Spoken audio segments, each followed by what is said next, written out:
Well, hello, Tool Kids. Today we are going to talk about basic machines, and we're going to enlist the help of my granddaughter Deanie at a safe distance. Anyhow, watch what we find out. Now this is what you call a pulley system, and it has wheels. You can see the wheels, and then there's a rope around it, and then there's a pretty heavy gas can there. Deanie, can you lift that gas can up? Can you? Not so easily. How much do you weigh, Deanie? About 50 pounds? Yeah. Now, let's just see if you can lift that gas can up a little bit by pulling these. Look at that! Oh my gosh! Oh my gosh, that is the same weight as she is. All right, you can let that down. That's beautiful. Thank you so much. All right. Okay, here we are. We've got some cement blocks in there. I'd say there's about 50 pounds of cement blocks. Or you think so, Deanie? Mm-hmm. Yeah. All right. That'd be kind of hard to lift, wouldn't it?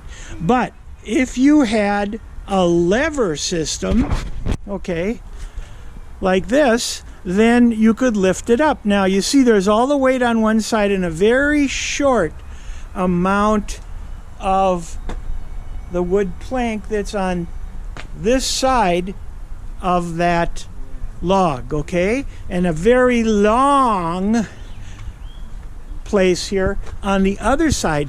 And what happens is when you push on that lever, you're using what's called mechanical advantage. So now what we're going to do is we're going to watch how Deanie lifts up all that weight. Oh my gosh! She's a strong woman! Whoa! All right. That is wonderful. Thank you so much. She likes doing that one. That's kind of like a teeter-totter, isn't it? Mm-hmm. Yeah. Okay. All right. Thank you so much. Now you remember our big lever here. Well, here's a little lever. This is a crowbar. You see the little side of it there? There's the little side of it here. And here's the big side of it here. And by using a mechanical advantage, you're able to take this nail right out of that piece of wood. There you go.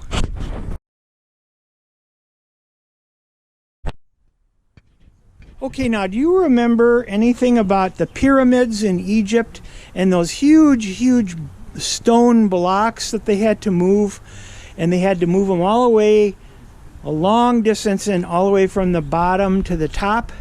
Well, the way that they did it was by putting rollers underneath the stone blocks, okay? And those rollers would roll along,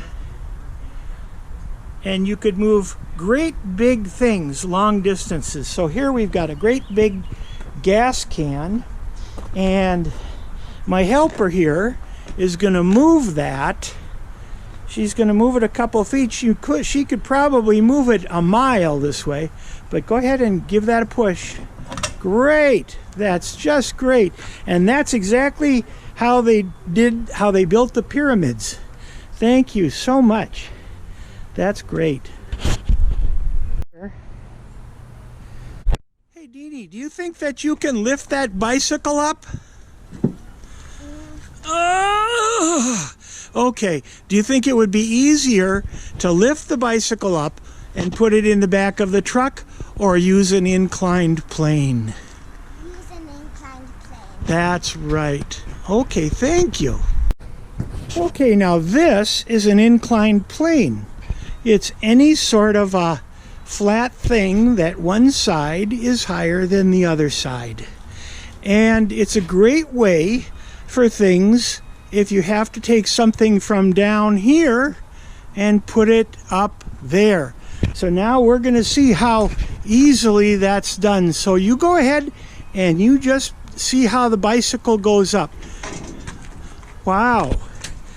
Just walk up that. Great. Okay. All right. Now this is a hand truck, and a hand truck is an example of both a lever when she rocks it back and the wheel. And she can move that big heavy thing with the hand truck. Okay, rock it back. Good, keep going, rock it back some more. Okay, now push. Perfect. Pull back more so it balances in your right hand. Perfect. You did a great job, Nadine. Thank you so much for helping me to demonstrate basic machines.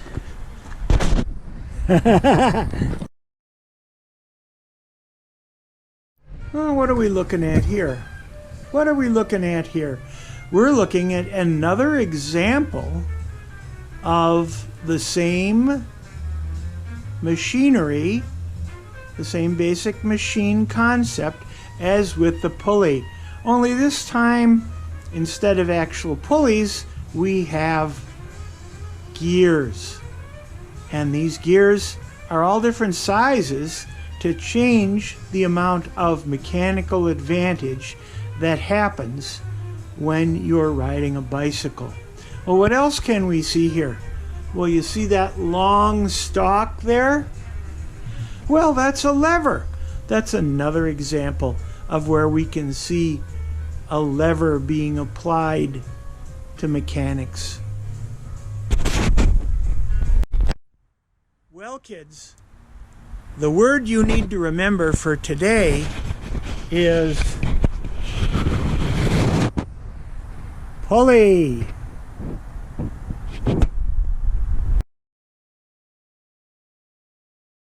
Well, what's this? This is a screw. It's an exaggerated screw, but it's a screw. And what is a screw? Well, basically what it is an inclined plane. In this particular case, this comes out of the steering box in a car. Here's another screw. This one is part of a clamp. Now, when you turn this, what happens is that that screw moves towards the other end of the clamp. As it moves, it's going to clamp down on a piece of metal or something that you stick in here.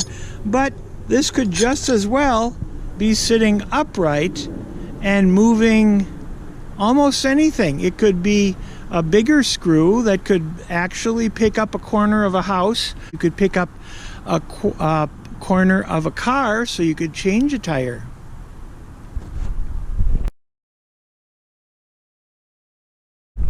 Well, now we talked about hatchets and things before, but look at this. This is a wedge, okay?